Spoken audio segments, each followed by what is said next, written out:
बिस्मिल्लाहिर्रहमानिर्रहीम। अस्सलाम वालेकुम। मैं हूं तसव्वुर शहज़ाद और आप देख रहे हैं मेरा यूट्यूब चैनल तसव्वुर शहज़ाद ऑफिशियल।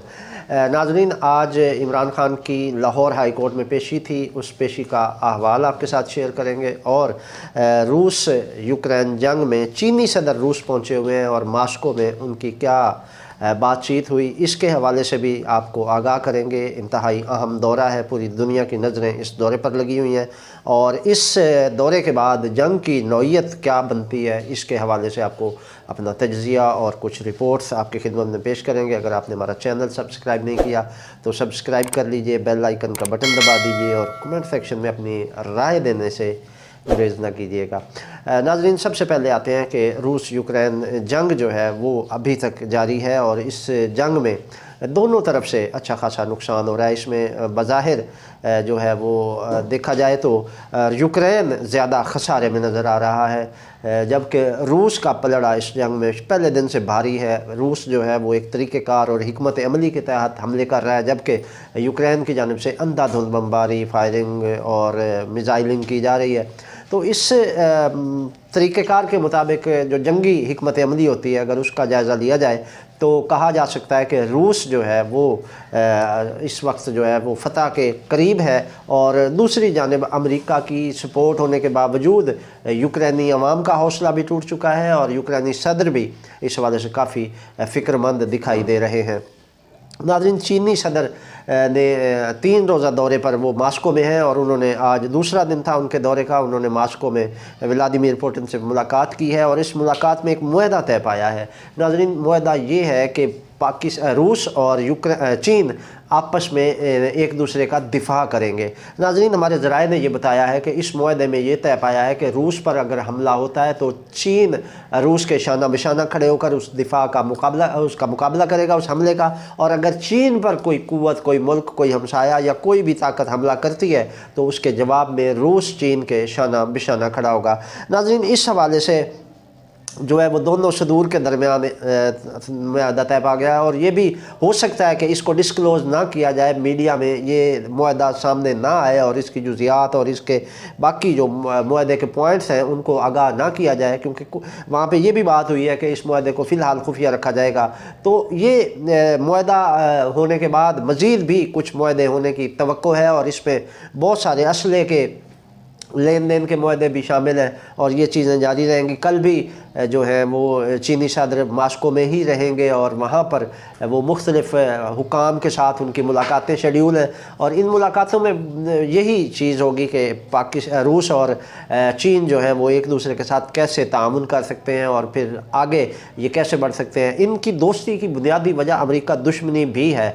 चूँकि अमेरिका दोनों ममालिक का दुश्मन है तो अमेरिका की इस दुश्मनी ने इन दोनों को करीब कर दिया है और फिर अब खित्ते में बिलखसूस सूरत हाल बदलती हुई नज़र आ रही है। दूसरी जानिब अगर देखा जाए तो शुमाली कोरिया और ईरान भी इसी पेज पर दिखाई दे रहे हैं और अब सऊदी अरब का ईरान के साथ इत्तेहाद होना, सुलह हो जाना और फिर इस ताल्लुक़दारी को भी मुबस्सिरीन जो है वो इसी तनाजुर में देख रहे हैं कि इससे खित्ते में अमेरिका मुखालिफ ब्लॉक मजबूत होगा।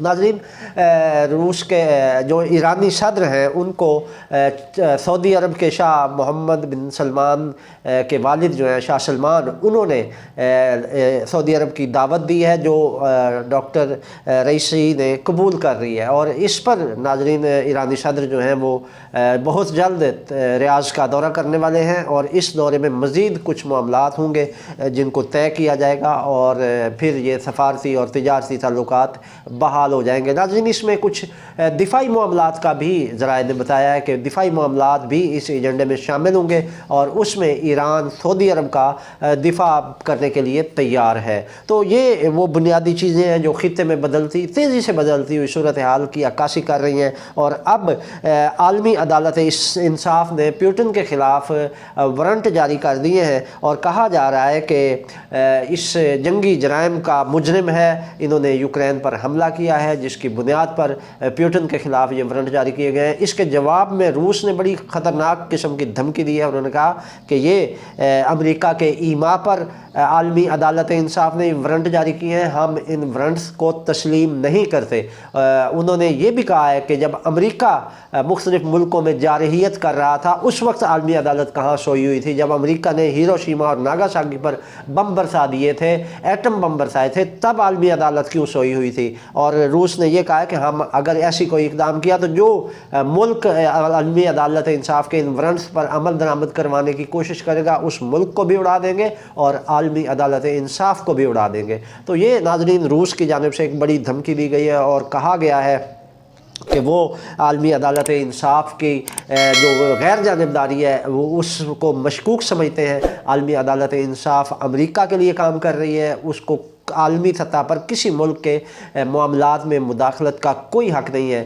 اگر عالمی عدالت امریکہ کے خلاف نوٹس لیتی تو ہم مانتے کہ عالمی عدالت غیر جانبدار ہے۔ روسی حکام کی جانب سے کہا گیا کہ جب امریکہ یا اس کے حواری کوئی ایسا غلط اقدام کرتے ہیں، کسی ملک پر حملہ کرتے ہیں، تو عالمی عدالت انصاف اس کا نوٹس نہیں لیتی، اور اگر روس نے اپنے دفاع میں یوکرین پر حملہ کیا ہے تو عالمی عدالت انصاف کو انصاف یاد آ گیا ہے۔ تو اس پر انہوں نے عالمی عدالت انصاف کو یہ وارنٹ اس کے مسترد کر دیے ہیں اور کہا ہے کہ جو بھی اس وارنٹ کی تعمیل کے لیے آگے بڑھے گا ہم اس کو تباہ کر کے رکھ دیں گے۔ تو یہ ناظرین اس حوالے سے کچھ اپڈیٹس تھیں، اور دفاعی معاہدہ بھی میں نے آپ کی خدمت میں پیش کیا کہ روس اور چین کے درمیان ایک خطرناک قسم کا یہ دفاعی معاہدہ ہوا ہے۔ ظاہر ہے اس کو خطرناک اس تناظر میں کہا جا سکتا ہے کہ یہ دونوں ملک جب مل کے کسی دشمن پر حملہ آور ہوں گے تو یقیناً تباہی اور بربادی ہی اس دشمن کا مقدر ٹھہرے گی۔ تو اس حوالے سے یہ دنیا کے امن کے لیے جو ہے وہ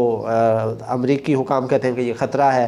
تو ظاہر ہے اب دیکھنا یہ ہے کہ یہ دفاعی معاہدہ جو ہے وہ امن کی ضمانت ہے یا امن کے لیے خطرہ ہے، یہ آنے والے دنوں میں پتہ چل جائے گا۔ دوسری جانب ناظرین جو یوکرین کے صدر ہیں انہوں نے چینی صدر شی جن پنگ سے اپیل کی ہے کہ وہ روس یوکرین جنگ کے خاتمے میں اپنا کردار ادا کریں، اور انہوں نے کہا ہے کہ جس طرح چینی صدر نے ایران اور سعودی عرب کو قریب کر دیا ہے، اسی طرح روس کو بھی سمجھائیں، اور ہم بھی صلح کرنا چاہتے ہیں، ہم بھی جنگ نہیں چاہتے، تو اس حوالے سے کچھ کردار ادا کریں۔ تو اس حوالے سے دیکھنا یہ ہے کہ اب کیا بنتا ہے، یعنی چین اس معاملے میں کوئی کردار ادا کر سکتا ہے یا نہیں، کیونکہ یہ معاملہ یوکرین کی علاقائی سالمیت کا ہے، اور اس وقت یوکرین کے عوام بھی حوصلہ ہار چکے ہیں اور حکومت بھی پریشان ہے۔ لیکن یہ صرف اور صرف جنگ اس لیے جاری ہے کہ امریکہ مسلسل اسلحہ فراہم کر رہا ہے، اور امریکہ اس کی پشت پناہی کرتے ہوئے اس کی پیٹھ تھونک رہا ہے، اس کی پیٹھ کو تھپ تھپی دے رہا ہے کہ آپ یہ جنگ جاری رکھیں۔ اب یوکرینی عوام بھی جان چکے ہیں کہ وہ یہ جنگ امریکہ کے لیے لڑ رہے ہیں اور اس میں ہی قربانیاں دے رہے ہیں۔ تو اب یوکرینی عوام کو یہ احساس ہوا ہے کہ وہ اس جنگ کے خاتمے کی طرف بڑھے۔ تو ہو سکتا ہے کہ اس میں چین جو ہے وہ چینی صدر نے بھی اس حوالے سے کچھ اشارے دیے ہیں کہ وہ یوکرینی صدر سے بات کریں گے اور معاملات کو سیٹل کرنے کی کوشش کریں گے، اور ہو سکتا ہے کہ اس حوالے سے کوئی معاملات سیٹل ہو جائیں۔ دوسرا ناظرین عمران خان کی آج ہائی کورٹ میں پیشی تھی، اور عمران خان نے 2 بجے عدالت میں پیش ہونا تھا، لیکن وہ خاموشی سے 2 بجے سے پہلے ہی عدالت میں پہنچ گئے، جس کا کسی کو پتہ ہی نہیں چلا، اور وہ اپنے کارکنوں کو بھی بتائے بغیر پچھلے دروازے سے، جو ٹھنڈی سڑک جس کو کہا جاتا ہے، اس گلی سے نکل کر وہ ہائی کورٹ پہنچے۔ اور اس کے باوجود جب یہ عمران خان نے اپنی پیشی کا یہ روٹ جو تھا اس کو خفیہ رکھا ہوا تھا، اس کے باوجود عمران خان نے کہا ہے کہ حکومت کی جانب سے ان کی راستے میں رکاوٹیں ڈالی گئی اور ان کو دیر سے پہنچنے کی کوشش کی گئی کہ یہ عدالت بر وقت نہ پہنچ سکے۔ اس کے باوجود عمران خان عدالت پہنچے اور مختلف عدالتوں میں پیش بھی ہوئے۔ وہاں انہوں نے پہلی جو ان کی پیشی تھی وہ طارق سلیم شیخ کی عدالت میں تھی، جس کی سماعت اب کل تک ملتوی ہو گئی ہے، اور اس پہ عمران خان نے واضح طور پر موقف اختیار کیا کہ وہ اسلام آباد میں تھے، پیچھے سے پولیس نے حملہ کر کے توہین عدالت کی ہے، ان کی اہلیہ گھر میں اکیلی تھی، تو پولیس اہلکاروں نے ان کا گیٹ توڑ دیا، وہاں شیلنگ کی اور کارکنوں کو گرفتار کر لیا، اور یہ معاملات جو ہیں یہ توہین عدالت کے زمرے میں آتے ہیں۔ تو اس پر ہائی کورٹ نے पंजाब हुकूमत से जवाब तलब किया है कि आखिर ये बताया जाए कि ये इकदाम क्यों किया गया है। इसके अलावा नाज़रीन, जो उस दिन जब इमरान खान इस्लामाबाद गए हुए थे, पुलिस ने इमरान खान जमान पार्क में ऑपरेशन किया था और वहाँ से जो कारकुनान गिरफ़्तार हुए थे उनमें 72 अरकान को, जो कारकुन हैं पाकिस्तान तहरीक इंसाफ के, उनको जुडिशल रिमांड पर इंसदाद दहशत गर्दी की अदालत ने जेल भेज दिया है। गुज़श्ता रोज़ मजिस्ट्रेट की अदालत में इन कारकुनों को पेश किया गया था। उस मजिस्ट्रेट ने इन कारकुनों का 1 रोज़ा जिस्मानी रिमांड दिया था पुलिस को और आज इन्हें इंसदाद दहशतगर्दी अदालत पेश करने का हुक्म दिया था, जिस पर आज पुलिस ने इन कारकुनों को इंसदाद दहशतगर्दी की अदालत में पेश किया। तो वहाँ से वो फाजिल जज साहबा हैं, अमर गुल साहबा, उन्होंने इन 72 कारकुनान को जुडिशल रिमांड पर जेल भिजवाने का हुक्म दे दिया है। अब इस पर मज़ीद क्या पेशरफ्त होती है, मुल्की सियासत किस तरफ जाती है, इसके हवाले से हम आपको अगले व्लॉग में तफसीलात से आगाह करेंगे। ये थी अब तक की अपडेट। तसव्वुर शहज़ाद को इजाज़त दीजिए। अल्लाह निगहबान।